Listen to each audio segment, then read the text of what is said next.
magkaroon po ng regular shows, kumbaga like syempre mga noontime shows, maganda po yung magkaroon ng mga ganyan.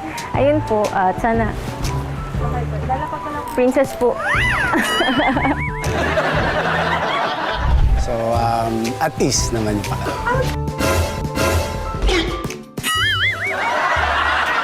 Yeah, she's very talented and she's very...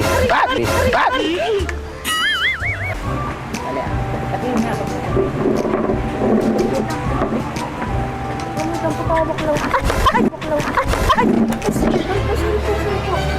May forever.